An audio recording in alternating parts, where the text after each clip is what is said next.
వ్రతశాల ఇది నా యేసు నివసించశాల. దేవునికి స్తోత్రములు కలుగునుగాక. దేవునికి మహిమ కలుగునుగాక. దానియేలు గ్రంథం 10వ అధ్యాయం 12వ వచనాన్ని చదువుకుందాం.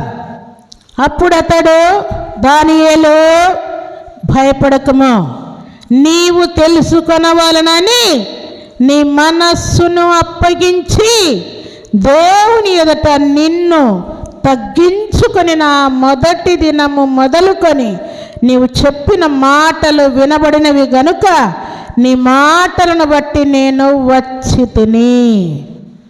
దేవునికి స్తోత్రములు కలుగునుగాక. దేవునికి మహిమ కలుగునుగాక. సర్వశక్తిమంతుడు అయినటువంటి దేవాతి దేవుని సన్నిధిలో ఎవరు ప్రార్థన చేస్తూ ఉంటారో వారి కోసం దేవుడు తన దూతలను పంపించినట్టు వ్రాయబడి ఉన్నది ప్రియులారా. కింద మాట కూడా చదువుకుందాం చూడండి. 13వ వచనం, పారసీకుల రాజ్యాధిపతి 21 దినములు నన్ను ఎదిరించెను. ఇంకా పారసీకుల రాజుల సముఖమున నేను నిలుచుండగా ప్రధానాధిపతులలో మిఖాయేలను ఒకడు నాకు సహాయము చేయవచ్చెను. దేవుని యొక్క దూతను కూడా అడ్డగిస్తూ ఉందంట. అక్కడ ఏమను రాయబడింది ప్రియులారా చూడండి. దానియేలు గ్రంథం 10వ అధ్యాయం 3వ వచనం, 3 వారములు గడచు వరకు నేను సంతోషముగా భోజనము చేయలేక ఉంటిని. మాంసము కానీ ద్రాక్షరసము కానీ నా నోటిలోనికి రాలేదు. స్నానాభిషేకములను చేసుకొనలేదు. స్నానం కూడా చేయలేదంట ప్రియులారా. ఏం చేస్తున్నాయంట? సంతోషంగా భోజనం చేయలేదంట, మాంసం పుచ్చుకోలేదంట ప్రియులారా. అలాగున 3 వారములు అనగా 21 రోజు భక్తుడైనటువంటి దానియేలు దేవుని సన్నిధిలో ప్రార్థన చేస్తూ ఉన్నాడంట. ప్రార్థన చేస్తూ ఉంటే ఎవరు అడ్డగిస్తున్నారంట? ఏంటి ప్రభా, 1 రోజు అయింది, 2 రోజులైంది, 3 రోజులైంది, 4 రోజులైంది, వారమైంది, 10 రోజులైంది, 15 రోజులైంది, నాకు ఆన్సర్ రావట్లేదు ఏంటి అని భక్తుడైనటువంటి దానియేలు దేవుని సన్నిధిలో గోజాడుతూ ఉన్నాడంట. దేవుని దూత ఏమంటున్నాడు? 21 రోజు నుండి నేను నీ దగ్గరికి రావాలి, నేను నీ దగ్గరికి రావాలని ప్లాన్ చేస్తూ ఉన్నాను. అయితే అపవాది నన్ను ఆటంకపరచెను అని దేవుని యొక్క దూత సెలవిస్తూ ఉన్నాడు. దేవుని యొక్క దూతలను అడ్డగించినటువంటి అపవాది ఎంతకాలం అడ్డగించింది? 21 రోజు అడ్డగించింది. చివరి దినమున దేవుని యొక్క దూత వచ్చి దానియేలును కలుసుకున్నట్టుగా వ్రాయబడింది. భక్తుడైన దానియేలు ఎందుకు ప్రార్థన చేస్తున్నాడు అని అంటే, పారసీకుల రాజు దేవుని యొక్క మందిరాన్ని కట్ట వీలు లేదని ఆజ్ఞాపించాడంట. ప్రభువా, నీ మందిరం కట్టకుండా ఆగిపోయింది, దయతో కనికరించి రాజులతో, అధికారులతో, ప్రధానులతో, పెద్దలతో మాట్లాడే దేవుడు, మంచి దేవుడు, గొప్ప దేవుడు నీవే కదయ్యా. దయతో ఆ రాజుతో మాట్లాడి మరలా నీ మందిరం పని ప్రారంభించినట్లుగా కార్యం జరిగించయ్యా అని నేను ప్రార్థన చేస్తున్నాడు.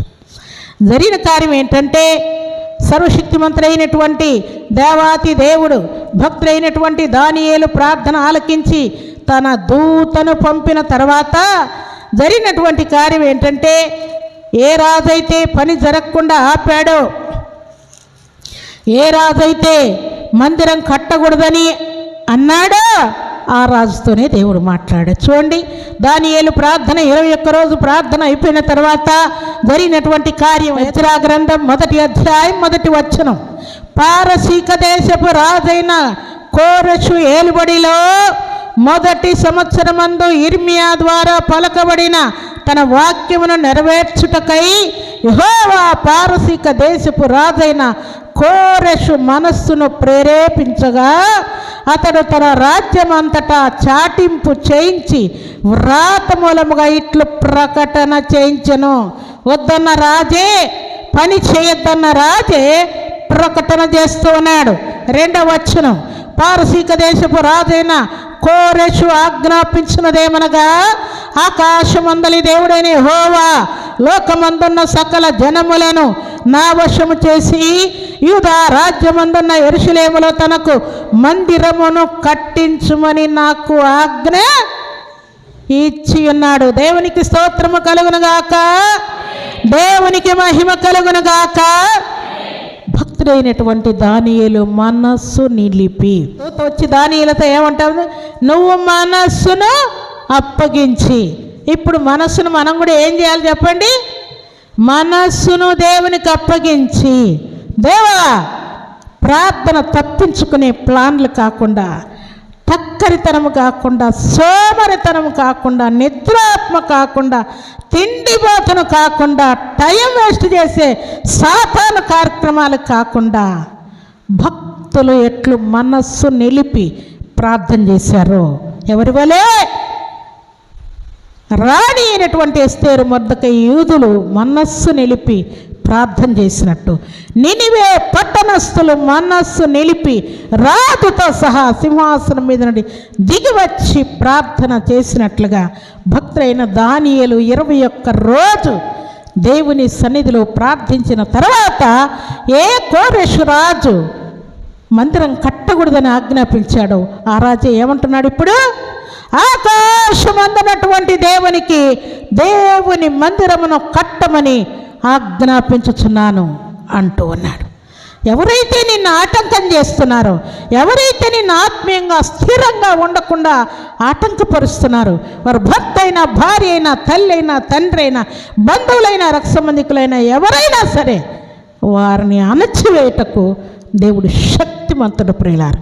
అందుకని ప్రార్థనకు ఆటంకం జరగకుండా, దేవా ప్రార్థించాలనే ఆత్మ నాకు దయచేయి, ప్రార్థన చేయాలన్న జ్ఞానము నాకు దయచేయి, నా టైం నేను కొనసాగించడానికి నీ కృప నాకు దయచేయని దేవుని సన్నిధిలో కనిపెట్టుకొని మనం ప్రార్థించే వారముగా ఉండాలని దేవుడు జ్ఞాపకం చేస్తున్నాడు. అందుకే పరిశుద్ధ గ్రంథంలో చక్కని మాట వ్రాయబడి, సామెతల గ్రంథం 16వ అధ్యాయం 32వ వచనం, పరాక్రమశాలి కంటే దీర్ఘశాంతము గలవాడు శ్రేష్ఠుడు, పట్టణమును పట్టుకుని వాని కంటే తన మనస్సును స్వాధీనపరుచుకునేవాడు శ్రేష్ఠుడు.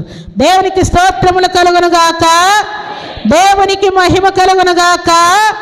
పట్టణమును పట్టుకున్నటువంటి రాజు అనుకుంటా అంటే, నేనంటే ఏమనుకుంటున్నారు, ఈ పట్టణం అంతా నా స్వాధీనంలో ఉంది, ఈ రాష్ట్రం అంతా నా స్వాధీనంలో ఉంది, ఈ దేశం అంతా నా స్వాధీనంలో ఉంది అని ఫీల్ అయిపోతూ ఉంటాడు.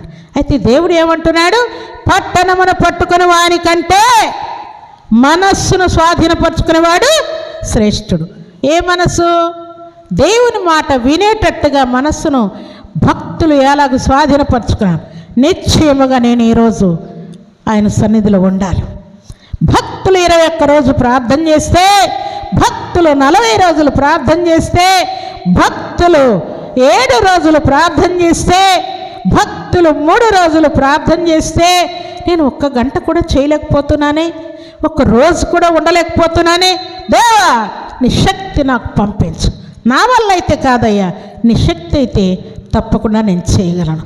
అట్టి జ్ఞానము నాకు ఇవ్వు, అట్టి కృప నాకు దయచేయి, అట్టి ఆత్మ నాకు దయచేయని మనం దేవుని సన్నిధిలో ప్రార్థిస్తే నిశ్చయముగా దేవుడు ఏం చేస్తాడంటే, అట్టి మనస్సును, దేవుని సన్నిధిలో నిలిచేటువంటి మనస్సును, నిబ్బరమైన మనస్సును, ఓర్చుకునే మనస్సును, సహనం కలిగిన మనస్సును దేవుడు మనకిస్తాడంట ప్రియులారా. కాబట్టి తినకుండా కంట్రోల్ చేయలేదేమో, నిద్రపోకుండా కంట్రోల్ చేయలేకపోయావేమో, మాట్లాడకుండా కంట్రోల్ చేయలేకపోయావేమో, వ్యర్థమైన మాటలు మాట్లాడుకుంటూ కంట్రోల్ చేయకుండా దేవునికి వ్యతిరేకంగా ఉన్నావేమో.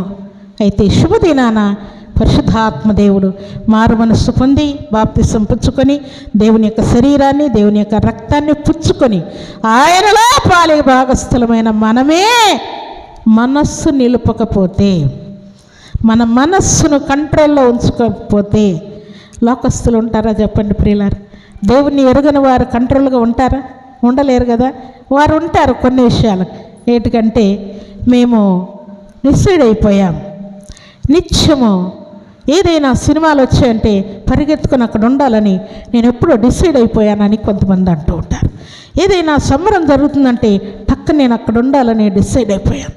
ఎందుకంటే మా తాత ముత్తాతల నుండి మాకు అది ఆనవాయితీ అయిపోయింది అంటూ ఉంటారు. సంబరాలంటే ముందు ఉండాలని అంటూ ఉంటారు. ఇంకా ఏదైనా కార్యక్రమాలు, లోక సంబంధమైన కార్యక్రమాలంటే ముందుండాలని ప్లాన్ చేస్తుంటారు. తినాలంటే ముందుండాలి, తిరగాలంటే ముందుండాలి, నిద్రపోవాలంటే ముందుండాలి, టైం వేస్ట్ చేయాలంటే మేమే ముందుండాలి అంటూ ఉంటారు. ఇవి లోకస్తులకు సరిపోద్దు ప్రియులారా. ప్రభు బిడ్డలమైన మనం మనస్సు నిలిపితే నీ జీవితంలో దేవుడు ఘనకార్యాలు చేయబోతూ ఉన్నాడు. దేవుడు ఆజ్ఞాపించినటువంటి మాట ప్రకారం నీ మీద, నీ ఇంటి మీద, నీ కుటుంబం మీద, నీ ఇంటి చుట్టూ ఉన్నటువంటి సమస్త శాపాన్నంతా తొలగించుకొనుటకై మనస్సు నిలుపమని దేవుడు ఆజ్ఞాపిస్తున్నాడు. మీరు మనస్సు నిలిపి సమ్మతించిన మాట వినిన ఎడల మీకోసం నేను దాచి ఉంచిన ఆశీర్వాదాలన్నీ కుమ్మరిస్తానని దేవుడు తెలియజేస్తున్నాడు. దేవునికి స్తోత్రములు కలుగునుగాక, దేవునికి మహిమ కలుగునుగాక. వేలల్లో ఆశీర్వాదాలు మన కోసం దాచి ఉంచాడు ప్రియులారా. అవి మన దగ్గరికి రావాలనంటే భక్తుడైన అబ్రహాము ప్రార్థన చేసినప్పుడు, ఇస్సాకు ప్రార్థన చేసినప్పుడు, యాకోబు ప్రార్థన చేసినప్పుడు ఎన్నో ఆటంకాలు వచ్చాయి ప్రియులారా. ఆటంకం రాదు అనుకోవద్దండి, తప్పకుండా ఆటంకాలు వస్తాయి. వాటిని అధిగమించాలి. మనం మనస్సు నిలిపి వాటిని అధిగమించాలని దేవుడు ఆజ్ఞాపిస్తున్నాడు. మన శరీరము నలగకపోతే అస్సలు కూర్చోదు, అస్సలు మోకరించదు, నిద్ర మేలుకొనదు, తిండి మానదు, నీ మాట అస్సలు వినదు. నీ మాట వినాలంటే మనస్సు నిలిపి, భోజనం మానేసి, నిద్ర మానేసి, మనస్సు నిలిపి దేవుని సన్నిధిలో ప్రార్థన చేయటం వలన భక్తుల జీవితాల్లో జరిగినటువంటి ఘనకార్యాలు, శుభకార్యాలు, శ్రేష్టమైన కార్యాలు మనం పొందాలని దేవుడు జ్ఞాపకం చేస్తున్నాడు. అలాంటి కృపా భాగ్యం సర్వశక్తిమంతుడైనటువంటి దేవాతి దేవుడు సర్వసమృద్ధిగా మనందరికీ అనుగ్రహించి ఆశీర్వదించునుగాక. ఆమేన్.